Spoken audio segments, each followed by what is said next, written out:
कहानी की शुरुआत होती है केसी नाम की एक लड़की से, जो थोड़ी उदास और अकेली अपनी दोस्त के बर्थडे में रेस्टोरेंट में बैठी थी। वो बाकी लड़कियों की तरह ज्यादा चुलबुली नहीं थी, अपने में खोई खोई रहती थी। यार पार्टी के बाद क्लेयर, जिसका जन्मदिन है, उसके पिता पूछने लगे कि बेटा केसी, तुम्हारे पापा नहीं आएंगे क्या तुम्हें लेने? इस पर केसी ने बताया कि मेरे पापा नहीं है, मैं अपने अंकल के साथ रहती हूँ, उनकी गाड़ी थोड़ी खराब हो गई है, आप लोग चले जाइए, वो आ जाएंगे। लेकिन क्लेयर के पिता को उसे वहाँ अकेला छोड़ना ठीक नहीं लगा। उन्होंने केसी से कहा कि कोई बात नहीं, मैं तुम्हें घर छोड़ दूंगा। और अब केसी, क्लेयर और मार्शा तीनों गाड़ी में बैठ गई। क्लेयर के पिता गाड़ी की डिग्गी में थोड़ा सामान रखने लगे, लेकिन तभी अचानक एक अनजान आदमी उनके पास आया। गाड़ी की डिग्गी बहुत जोर से बंद हुई और कोई अनजान आदमी ड्राइवर सीट पर आकर बैठ गया। केसी ने हैरानी और डर से भरी नजरों से उस आदमी को देखा। ये क्लेयर के पिता तो बिल्कुल नहीं है। क्लेयर ने उस आदमी को रोकते हुए कहा कि भैया आप गलत गाड़ी में बैठ गए हो, लेकिन केसी समझ गई थी कि कुछ तो गलत होने वाला है। उस आदमी ने खुद मास्क पहना और क्लेयर और मार्शा के मुंह पर कुछ स्प्रे कर दिया। पीछे बैठी दोनों लड़कियां बेहोश हो गई। केसी ने बड़ी धीरे धीरे दरवाजा खोलने की कोशिश की, लेकिन तभी उस आदमी ने केसी को भी बेहोश कर दिया। जब केसी को होश आया तो वो एक ऐसे कमरे में थी जहाँ बहुत कम रोशनी थी। क्लेयर और मार्शा ने डरते हुए जैसे तैसे खुद को संभाल रखा था। चश्मे पहने हुए उनका किडनैपर अंदर आया और उसने मार्शा की तरफ देखते हुए कहा कि मैं तुम्हें चुनता हूं, और वो तुरंत उसे खींचकर अपने साथ ले जाने लगा। मौका देखकर केसी ने मार्शा के कान में कहा कि सुसु कर देना, सुसु।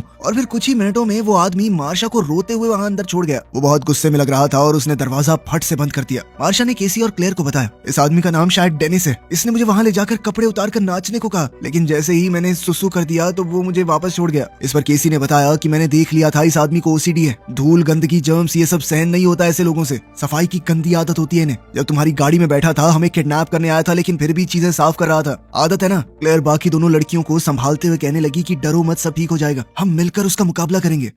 वहाँ टीवी की स्क्रीन पर 3 लड़कियों के गायब होने की खबर चल रही थी। एक बूढ़ी साइकाइट्रिस्ट डॉक्टर कैरन अपने कंप्यूटर पर काम कर रही थी। उसने देखा कि बैरी नाम के एक मरीज ने अपॉइंटमेंट बुक की है। वहीं दूसरी ओर क्लेयर प्लान बना रही थी कि अगर वो किडनैपर आएगा तो हम तीनों मिलकर उस पर हमला कर देंगे। लेकिन केसी ने कहा कि उसने इतने प्यार से उठा लिया था मार्शा को, बहुत ताकतवर है वो हम तीनों से। केसी ने कहा कि मुझे थोड़ा और वक्त चाहिए उसे समझने के लिए, क्योंकि अभी तक वो समझ नहीं पाई कि ये आदमी चाहता क्या है। केसी ने कहा कि मैं पक्का तुम्हारी मदद करूंगी, लेकिन पहले मुझे चीजों को देखने दो। अब डॉक्टर कैरन के क्लिनिक में एक आदमी टोपी और खुला सा कोट पहन कर आया और नॉक करके अंदर आ गया। ये आदमी बैरी है, लेकिन दिखता बिल्कुल डेनिस की तरह है, लेकिन इसकी पर्सनालिटी बहुत ज्यादा अलग है। यह डॉक्टर कैरन पहले से जानती है कि इस आदमी के शरीर में बहुत सारी पर्सनालिटीज हैं। कुल मिलाकर 23 लोग रहते हैं इस आदमी के दिमाग में। कैरन को शक हो रहा था कि ये बैरी नहीं, कोई और पर्सनालिटी है, क्योंकि वो चीजों को सही जगह पर रख रहा था। ये हरकतें तो डेनिस की हैं। खैर लड़कियां अभी भी उस बंद कमरे के दरवाजे से झांकने की कोशिश कर रही थी। उन्होंने देखा कि शायद किडनैपर के साथ कोई औरत भी है। ये औरत डेनिस से बात कर रही थी, जो लड़कियों के हिसाब से किडनैपर का नाम है। अचानक से वो औरत दरवाजे के पास आई और उसने कमरे का दरवाजा खोला। लड़कियों ने देखा कि ये कोई और नहीं बल्कि वही आदमी है। उसने बस लड़कियों के कपड़े और हील पहनी हुई थी। ये देखकर वो लड़कियां हक्की बक्की रह गई। वो सोच में पड़ गई कि उनका किडनैपर औरत के कपड़ों में क्यों है। मैंने डेनिस से बात की है, वो तुम्हें परेशान नहीं करेगा। और फिर वो वहाँ से दरवाजा बंद करके चली गई। उस बिना खिड़की के कमरे में मार्सिया और क्लेयर एक दूसरे से बात करने लगे कि पागल है ये आदमी, खुद से ही बातें किए जा रहा है, ये हमें मार देगा, छोड़ेगा नहीं। तभी कुछ देर बाद उनका किडनैपर डेनिस कमरे में एक बाल्टी के साथ आया। वो गुस्से से बड़बड़ा रहा था कि बाथरूम इतना गंदा क्यों है। उसने लड़कियों को सफाई का सामान देकर कहा कि इसे साफ रखा करो, ठीक है। उसने साथ ही ये भी कहा कि मैंने पेट्रिसिया से वादा किया है, मैं तुम्हें छूंगा तक नहीं, ठीक है। वैसे भी तुम लोगों को खाने के लिए वो आने वाला है। और वो लड़कियों को इस परेशानी में छोड़ गया कि आखिर हमें किस चीज का सामना करना पड़ेगा। उसी रात क्लेयर और मार्सिया ने केसी को जगाया और दरवाजे की तरफ इशारा किया। वो किडनैपर अब एक पीली बारिश से बचने की जैकेट पहनकर दरवाजा खोलकर सामने बैठा हुआ था। वो बहुत खुश नजर आ रहा था। इस आदमी के दिमाग में 9 साल के एक बच्चे की भी पर्सनैलिटी है, जिसका नाम है हेडविग। वो बार बार एक ही बात बोल रहा था कि कोई आने वाला है, वो तुम्हें अच्छा नहीं लगेगा। इस बार लड़कियां समझ गई कि ये किडनैपर नाटक नहीं कर रहा, शायद उसे सच में मल्टीपल पर्सनैलिटी डिसऑर्डर है। लड़कियों को महसूस हुआ कि ये रूप थोड़ा भोला है और शायद आसानी से उनकी बातों में आ जाए। उन्होंने उससे सवाल पूछना शुरू किया ताकि कुछ पता चल सके। केसी ने हेडविग को कहा, इधर आओ, तुम्हें एक सीक्रेट बात बताऊंगी। केसी ने हेडविग से कहा कि वो हमारे लिए नहीं, तुम्हारे लिए आ रहा है। मैंने पेट्रिसिया और डेनिस को बात करते हुए सुना था कि उन्हें इस बार एक लड़का चाहिए 9 साल का। ये सुनकर हेडविग थोड़ा डर गया। वो बार बार बोलने लगा कि तुम झूठ बोल रही हो। लेकिन केसी ने कहा कि हम तीनों तुम्हारी मदद कर सकती हैं उससे लड़ने में, हमें बस यहाँ से बाहर ले चलो। लेकिन हेडविग को अभी भी शक हो रहा था। वो जल्दी से दरवाजे की तरफ भागा और उसने दरवाजा बाहर से बंद कर दिया। केसी ने दरवाजे के गैप से देखा कि हेडविग भागता हुआ गया था। उसने दूसरा दरवाजा भी बड़ी हड़बड़ी में खोला। अब लड़कियां इस सोच में में पड़ गई कि जरूर इस कमरे से निकलने का कोई रास्ता तो होगा। अब वो पूरे कमरे की दीवारों को थपथपा कर देखने लगी। तभी क्लेयर को शक हुआ कि शायद छत की दीवार खोखली हो सकती है और उसने उल्टा लटक कर अपनी हील से उसे फाड़ दिया। तभी हेडविग अचानक से कमरे में वापस आने की जिद करने लगा। क्लेयर ने जल्दी से छत से ग्रिल हटाई, जबकि मार्शा और केसी दरवाजे को पकड़े हुए थे। लेकिन वहीं हेडविग दरवाजा खटखटाते हुए डेनिस में बदल गया। डेनिस के अंदर हेडविग से ज्यादा जोर था और उसने दम लगाकर दरवाजे को खोल दिया। क्लेयर छत पर चढ़कर ये देख रही थी कि सीलिंग से वो रास्ता कहां पर जाता है, पर तभी डेनिस चिल्लाता हुआ उसका पीछा करने लगा। क्लेयर जल्दी से खाली लॉकर में छुप गई, लेकिन डेनिस ने उसे ढूंढ लिया। अब उसने क्लेयर को पकड़कर एक अलग कमरे में बंद कर दिया और साथ ही उसे अपने कपड़े उतारने को कहा। फिर वो मार्शा और केसी के कमरे में गया और सीलिंग को ठीक कर दिया। उसने धमकी दी कि अब क्लेयर तुम दोनों से दूर अलग कमरे में बंद रहेगी। उसने इन दोनों को भी कूड़ा उठाने के लिए कहा कि साफ सफाई रखा करो यहाँ पे। वहीं डॉक्टर कैरन अपने कुछ साथियों के साथ कंप्यूटर पर मीटिंग कर रही थी। वो सभी लोग डिसोसिएटिव आइडेंटिटी डिसऑर्डर के बारे में बातचीत कर रहे थे। डॉक्टर ने बताया कि इस तरह के इंसान के दिमाग में अलग अलग जगहें बन जाती हैं। हर एक पर्सनालिटी का अलग दिमाग होता है और यहाँ तक कि अलग ताकत भी। कॉन्फ्रेंस के बाद बैरी डॉक्टर कैरन से मिलने आया, लेकिन अब तक कैरन पहचान गई थी कि ये बैरी नहीं बल्कि डेनिस है। लेकिन बैरी ने साफ मना कर दिया कि पेट्रिसिया और डेनिस को बाहर आने की इजाजत नहीं है। कैरन बार बार सच जानने की कोशिश कर रही थी और बैरी को इस बात से बहुत चिढ़ मच रही थी। जब उसने बैरी को बाहर निकलते हुए सीसीटीवी में देखा तो कैरन समझ गई कि उसका शक बिल्कुल सही है। डेनिस या पेट्रिसिया में से कोई एक पर्सनालिटी बैरी के रूप में उससे मिलने आई थी। उधर कमरे में मार्सिया कहने लगी कि इससे पहले कुछ हो जाए हमें यहाँ से बाहर निकलने का रास्ता ढूंढना होगा। खैर जल्द ही उनका किडनैपर पेट्रिसिया के रूप में मार्सिया और केसी के कमरे में आया। उसने इन दोनों को तैयार किया और खाना खिलाया। उसने उन दोनों को खाना खाने के लिए किचन में बुलाया, क्योंकि उसके हिसाब से दोनों अच्छी लड़कियां हैं, क्लेयर जैसी नहीं, भागने की कोशिश नहीं करेंगी। जब पेट्रिसिया खाना बना रही थी तो मार्सिया ने एक स्टूल उठाया और जोर से उसके ऊपर वार किया, लेकिन तभी पेट्रिसिया चली गई और डेनिस ने दिमाग पर कंट्रोल ले लिया। उसने केसी से कहा कि अभी के अभी खुद को अलग कमरे में बंद कर दो और साथ ही मार्सिया को सजा के तौर पर अलग कमरे में बंद कर दिया। डेनिस ने गुस्से में केसी से कहा कि तुम लोगों को वो कच्चा खा जाएगा, बढ़िया ही होगा तुम्हारे साथ, कोई प्यार से पेश आए तो धोखा देती हो तुम। खैर अगले दिन जब केसी की नींद खुली उसने देखा कि हेडविग उसके पीछे लेटकर सोया हुआ था। हेडविग ने बताया कि बैरी और पेट्रिसिया तुम लोगों से गुस्सा हैं, अब वो जल्द से जल्द बीस्ट को बुलाना चाहते हैं,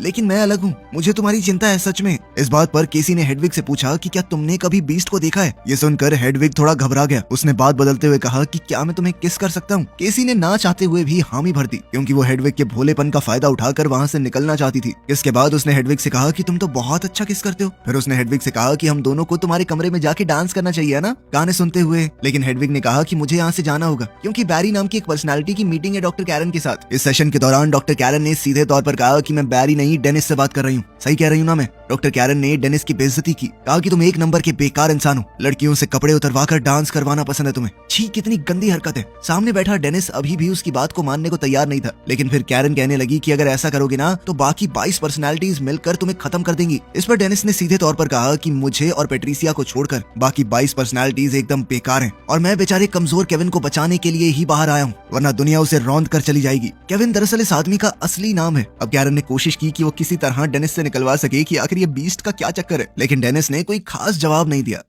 इस सेशन के बाद जब घर जाकर हेडविग कंट्रोल में आया तो वो केसी को अपने कमरे में ले गया। केसी थोड़ी डरी हुई अंदर गई। स्टीरियो में जोर से गाने चलाकर हेडविग नाचने लगा। केसी ने कहा कि तुमने तो कहा था तुम मुझे खिड़की दिखाओगे, लेकिन इस पर हेडविग ने अपने हाथ से बनाई हुई एक खिड़की की ड्राइंग की तरफ इशारा किया। ये देखकर केसी पूरी तरह टूट गई। उसे लगा था कि एक असली खिड़की होगी, वहाँ से वो आवाज लगाकर किसी को बता पाएगी कि वो फंसी हुई है। अब केसी नाराज होकर वहाँ से जाने लगी कि तुम्हारे पास कुछ नहीं है, तुम झूठे हो। पर तभी हेडविग ने उसे मनाने के लिए एक वॉकी टॉकी दे दिया, कहा कि असली है। केसी ने इस मौके का फायदा उठाने की कोशिश की और वॉकी टॉकी में कहा कि हमें बचाओ, हम फंसे हुए हैं। लेकिन दूसरी तरफ से जिस आदमी को सिग्नल कनेक्ट हुआ था उसे लगा कि कोई मजाक कर रहा है। केसी ने उस आदमी को पूरी बात बताने की कोशिश की ताकि वो उन्हें वहाँ से निकाल पाए, लेकिन हेडविग ने वॉकी टॉकी वापस ले लिया और केसी को अपने कमरे में भेज दिया। इसके बाद डेनिस ने शरीर पर काबू पा लिया। उसने केसी से कहा कि एक बार रात खत्म हो गई तो दानव खुश हो जाएगा। उसने केसी से कहा कि जल्द ही बीस्ट जागने वाला है और तुम सब लड़कियां उसका खाना बनोगी। अब केसी को अपने बचपन की एक झलक याद आई। वो अपने घर के पास वाले जंगल में घूम रही थी जब उसके अंकल जॉन एक बड़े से पत्थर के पीछे छुपे हुए थे। उन्होंने केसी को अपने पास बुलाया।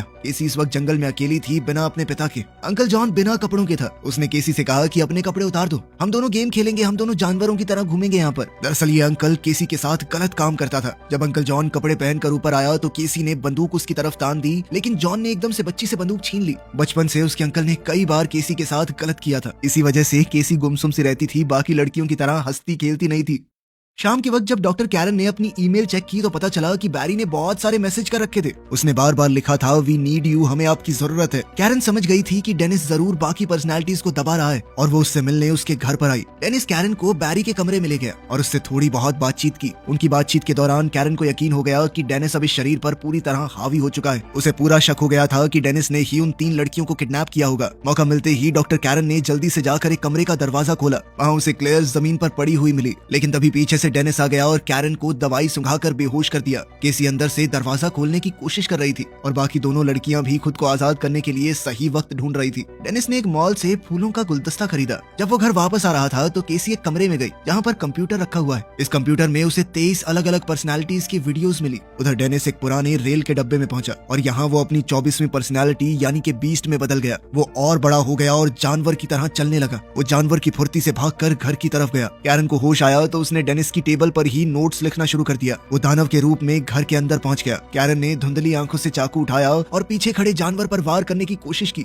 लेकिन बीस्ट ने दिमाग पर पूरी तरह काबू पाके अपने शरीर की खाल को बहुत ज्यादा मजबूत कर दिया था, जिस वजह से ब्लेड टूटकर नीचे गिर गया। इस जानवर ने कैरन को अपने हाथों के बीच दबोच कर मार डाला। सारी वीडियोस देखने के बाद केसी को पता चल गया कि चाबियां कहां पर रखी हैं और अब वो चुपके से हॉल के रास्ते में चलती हुई मार्सिया और क्लेयर को ढूंढने लगी। मार्सिया के कमरे में करहाती हुई खून से लथपथ लाश पड़ी थी। क्लेयर एक कमरे में जिंदा थी, लेकिन तभी उस जानवर ने उसे घसीटकर खाना शुरू कर दिया। तभी केसी को टेबल पर कैरन का लिखा हुआ वो नोट मिला। उसे अभी पढ़ ही रही थी कि तभी वो ये देखकर सुन्न हो गई कि वो जानवर दीवारों पर रेंग रहा है। केविन ने लिखा था कि बार बार उसका नाम लो, केविन वर्डल क्रम्प। वो लगातार उसका नाम जोर जोर से चिल्लाने लगी। अब शरीर में असली केविन बाहर आया। केविन को याद आया कि कैसे बचपन में उसकी अत्याचारी माँ उसे मारती थी। इसी वजह से केविन की बाकी पर्सनालिटीज बाहर आई। केविन ने डॉक्टर कैरन को देखकर केसी से पूछा कि इन्हें किसने मारा। इस पर केसी ने बताया कि तुमने। ये सुनकर केविन को बहुत बुरा लगा। उसने केसी को कहा कि मैंने एक बंदूक खरीदी थी, वो तो यहीं रखी है, लेकिन गोलियां नीचे हैं। मुझे मार दो केसी, मुझे मार दो, मुझे मार दो, मैं बहुत खतरनाक हो चुका हूँ।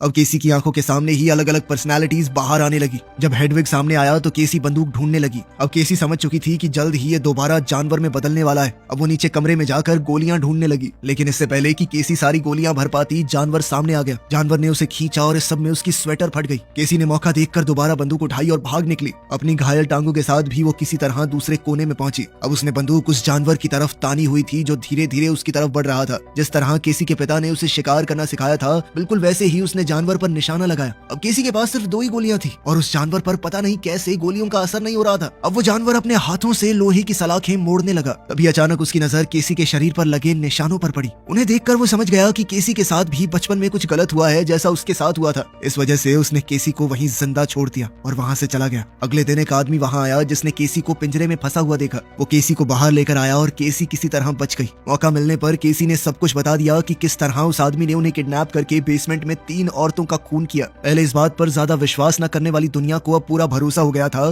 कि डिसोसिएटिव आइडेंटिटी डिसऑर्डर सच में एक बीमारी है जो बहुत ज्यादा घातक है। उधर वो जानवर अभी भी जिंदा था और ये देखकर खुश हो रहा था कि उसके शरीर पर तो गोलियों का भी असर नहीं होता। वीडियो पसंद आई तो लाइक कर देना, चैनल को सब्सक्राइब कर लेना। मिलते हैं अगली वीडियो में।